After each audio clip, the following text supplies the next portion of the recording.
winner of Health. It's Allford Monaghan Morris, the Alder Centre in Liverpool. Take it away. Hi, I'm Cecilia Good, this is Paul Monaghan of AHMM, and we'll talk you through the Bereavement Centre. So this is a project set in Liverpool, and it's part of the Alder Children's Hospital, there's a Great Ormond Street in London and the Alder for the north of England. And this has been part of an ambitious sort of master plan redevelopment of a Victorian hospital.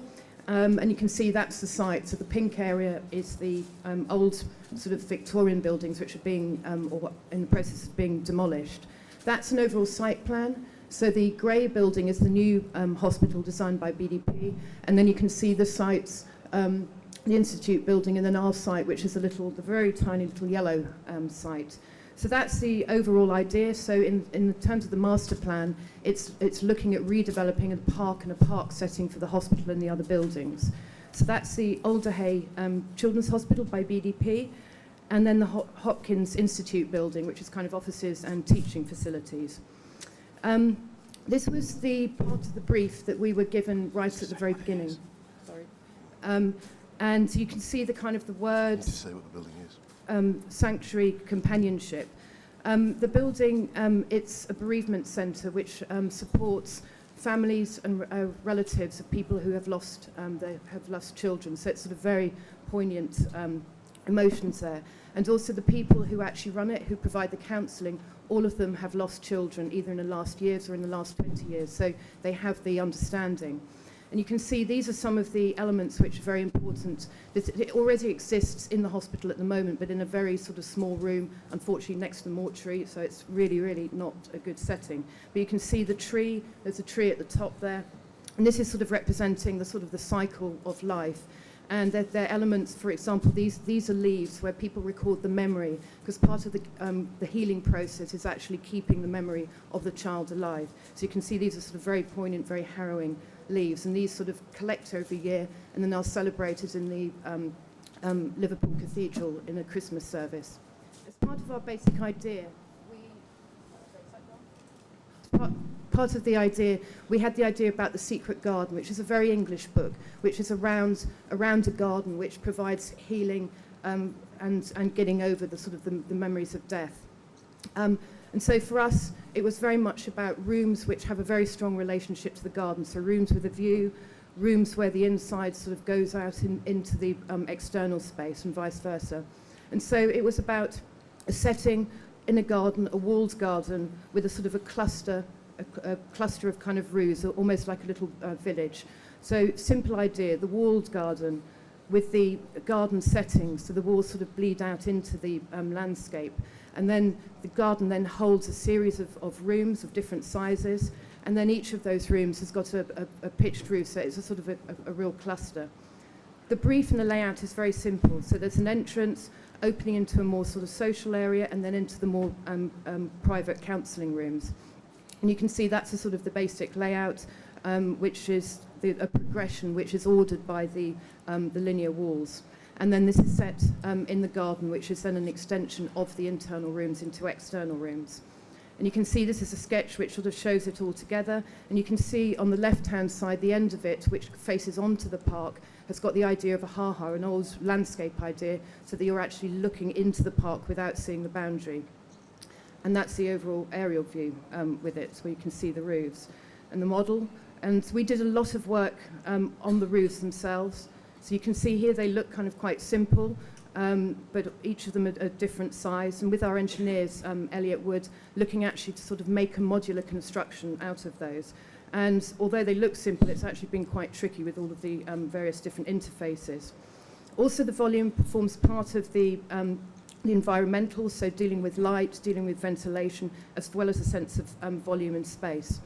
And here you can see each of those roofs, same pitch, but a different size, which relates to the different rooms and the different uses. So a section through there, you can see the training space, the heart space, which are the larger spaces, and then the smaller counselling spaces. That's a section through the other direction, again, where you can see the sort of the relationship of the size of room to the spaces.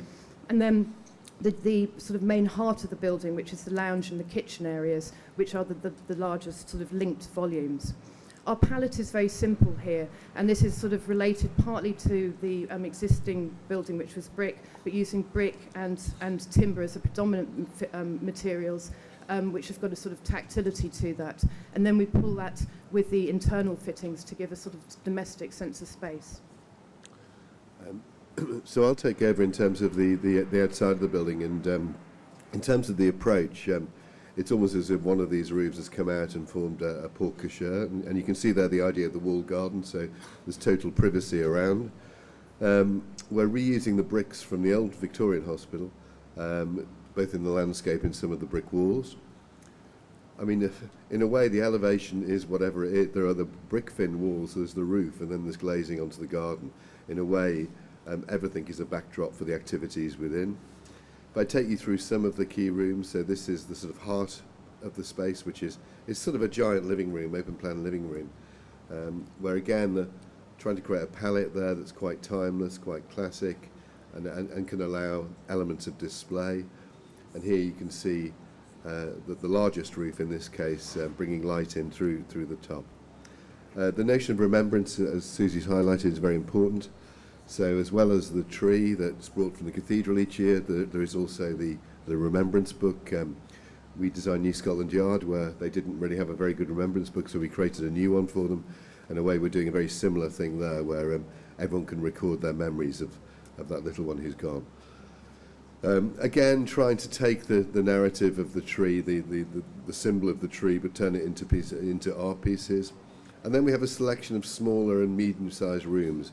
Almost every single one of these rooms is completely unique because of the shape and geometry. So you go from the very small counselling rooms, which would be for 2 or 3 people, to bigger ones for families.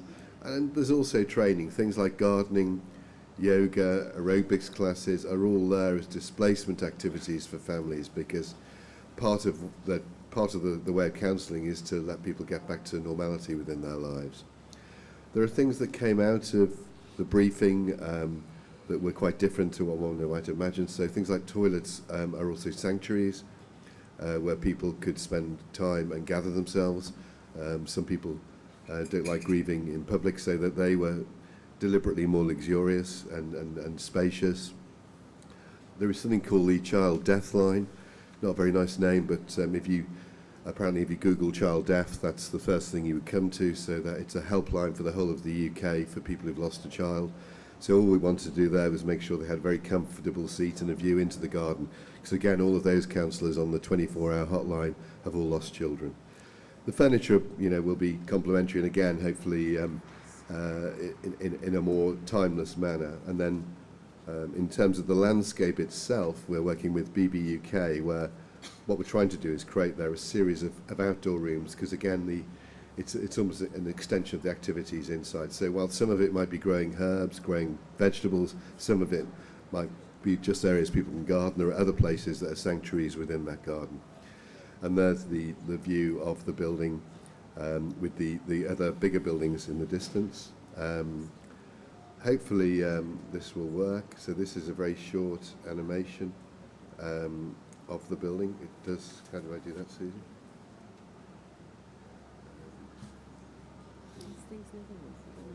Girlfriend, you can help us.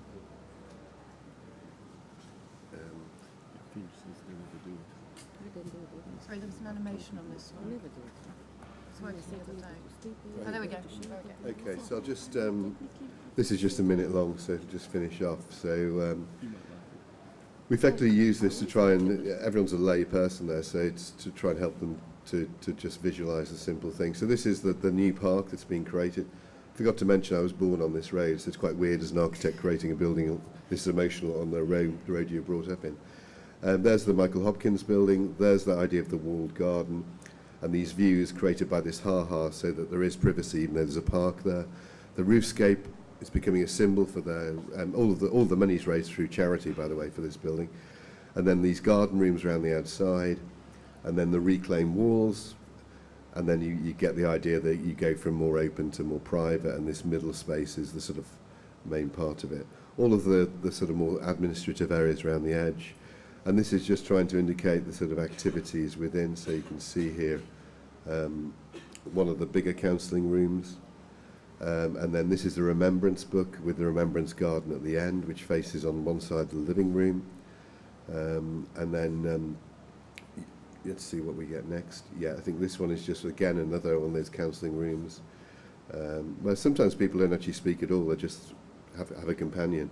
And then this is the child death line where they're entering the telephone and trying to help, and some yoga, some people doing some yoga. Thank you very much indeed.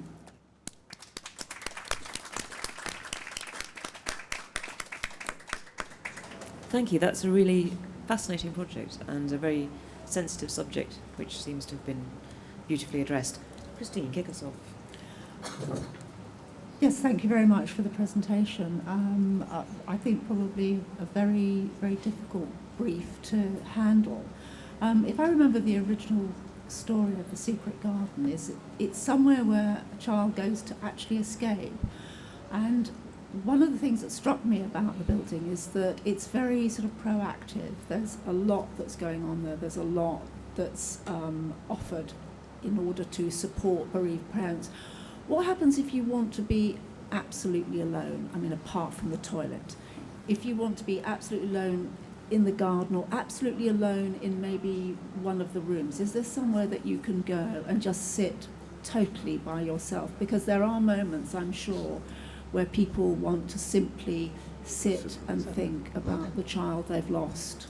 Yeah, I mean, apart from each, you can see, Christine, in the gardens here, these are more designated areas, and that's the whole idea of the landscape and framing gathering. So outside that window. Within here, there are twice as many counselling rooms as there are at the moment, so they never imagine it to be full in terms of capacity. But this one here, which is the Secret Garden, is that's such a translucent glass wall, is already a place for people really who just need time by themselves. But really, the way these film rooms work, it's almost as if you're in each of these rooms and you're not really aware that there's anyone else in the building. So that was one of the key, I suppose, ideas. So yeah, there's a variety of places. But yeah. Thank you very much. Some people actually, most people who actually want to go there to be with people, actually rather than themselves. Karen? Okay.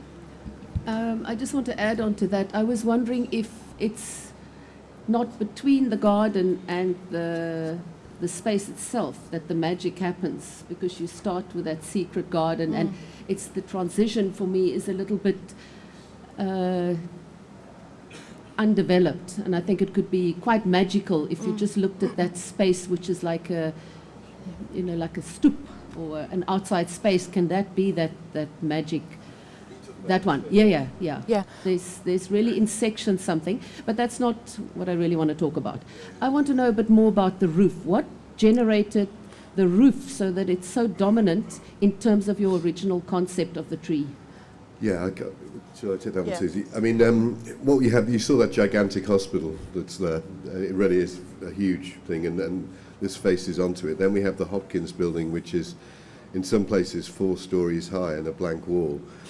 And then we have the road I lived on, which is 2-storey semi-detached houses. So on the whole, what we're trying to do is mitigate from that huge cliff wall of the hospital to a smaller scale. Originally, it was a pavilion, and I suppose more Miesian, with just a flat roof on top of it. And we just didn't feel they had enough presence, because most of the buildings around, even the houses, were looking down onto it.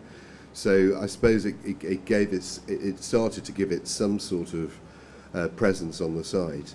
I suppose also that year I went to see the Gandhi Memorial Building and I was really struck how appropriate that building was, and how it was it really was a backdrop. You didn't notice it, but you did when you looked at it, and I really do think it was a marvellous building. So you can probably see the influence of it on lots of buildings, but that one in particular was quite direct, because I thought this is just so appropriate, because those volumes really create a sense of light and air that I thought was appropriate for it.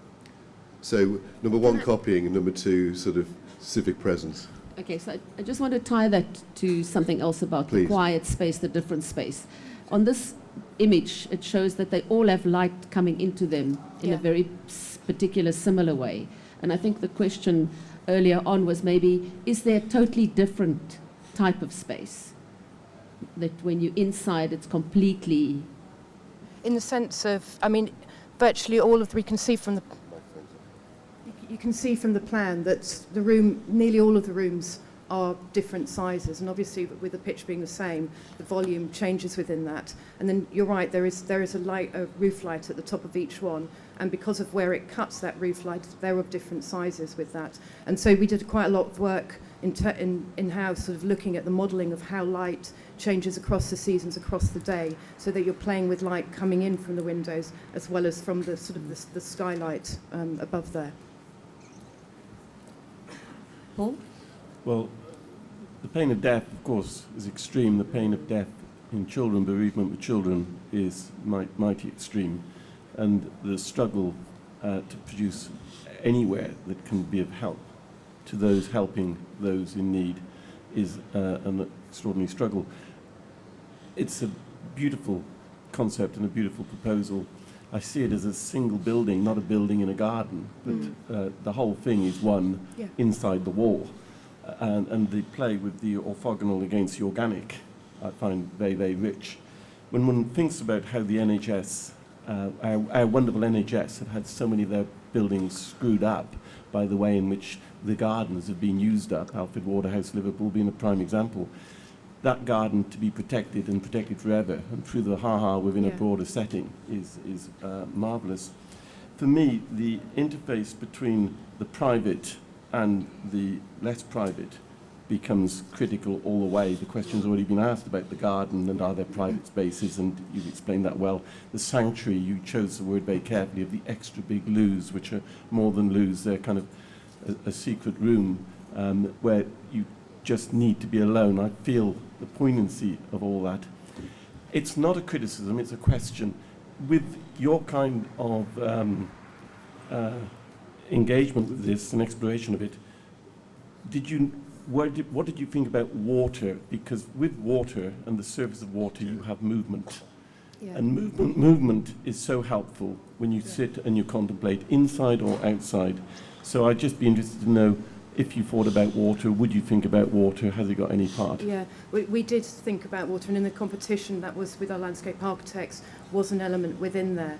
And there was, I think, during the discussions with the councillors and the clients, they like the idea of water, but unfortunately there's so many sort of health and safety elements around that. And also, it was also sort of brought up, actually, some of those children may have drowned. You know, there's quite a lot of other connotations. It's not as simple as just It was the drowning that was the key thing. Yeah. The huge percentage of kids who die earlier drown somehow tragically. So, but we agree. But we're still talking about sort of small elements where you might have kind of a rill, but with very, very sort of thin elements of water. Or obviously we've got all of the roofs, and maybe there's some element where the kind of water, the rainwater coming down plays. Well, as I say, it was a question, not a criticism. No, it's something we did think about a lot. It sort of reminds me, it's a beautiful project, and I love the idea that it's recycling the bricks from the old hospital, so you get this idea of this garden that seems to have been there forever and is immemorial. It reminds me of Maggie's, the Maggie Centres. Have you done a Maggie Centre? No, we haven't done a Maggie Centre. Very happy to. No, we haven't. But clearly the hospital, I think they'd been to see one that Norman Foster had done in Manchester. Do you know the timber one sort of from last year, and or a few years ago? So they could see that what they had at the moment, which was a converted office building that sort of felt like a school, could be better than it was. So it influenced them in terms of there could be a better type of place. And I suppose they are, in terms of buildings that people go to for sanctuary, they're incredibly influential in the UK, or presumably in the world now. So, yeah, I suppose the flavour of those is important. And you said it was funded by charitable donations? So Yeah, how did the sort of funding model work? Well, we did a long bike ride from to Liverpool. And we have some nice things. There's an Australian architect doing it. Nick Cave's given us one of his songs that for free that we can use. This actually is to a Disney song, the video, but we're not allowed to play that anywhere because Disney are absolutely terrible. Liverpool Football Club give an awful lot of money to Elements, and there are a lot of people who lose children donate to it. So most of it comes through that. It's only £1 million, which, you know, it's It's a nothing. small Yeah, building. yeah. It's a house, really. Yeah. So that's how it Yeah. exists, and most people are volunteers. And So is there anything else? it's quite odd when they built a hospital 600 million next to it, and they can't. Yeah, no, I know that. But that anyway. bit. Is there anything? So this is kind of unique for the NHS, or are there other sort of No, similar? we couldn't find, because even Great Ormond Street, because Alder Hay is like the Great Ormond Street of the north, seemed to have something inside the building, but not a standalone building. Yeah. So no, nothing we could see, but buildings that do try and help bereavement. Do you think this might be the start of a kind of new kind of typology for them? You know, that if this is successful. Well, there aren't many children's hospitals, and I think the thing about child death that we explained originally, I think it's called the sort of fried egg or poached egg, that you can never get over losing a child, so you never try. So the counselling is all about how that child is always in your life the rest of your lives. So it's a very different bereavement than, say, losing a parent, which is more the natural course of life. But I think there are, you know, Alder Hay's huge and Great Ormond Street's huge, but it would be nice that they could start to create them. Okay. Thank you very much. I'm going to give you your trophy. Thank you.